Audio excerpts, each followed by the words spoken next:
Ko Waitākere me te tai tokerau ngāro he tuatahi, ka whai hua I te kaupapa mātauranga ko hunga hou a te kāwanatanga.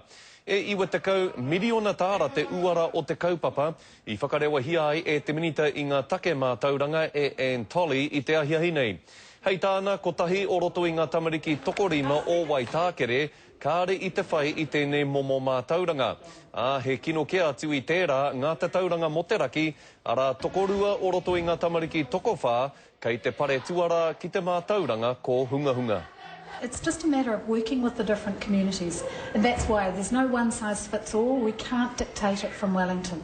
And that's what's different about this project from what the previous government was doing, and that we've said no, it has to be driven by the communities because it has to be sustainable.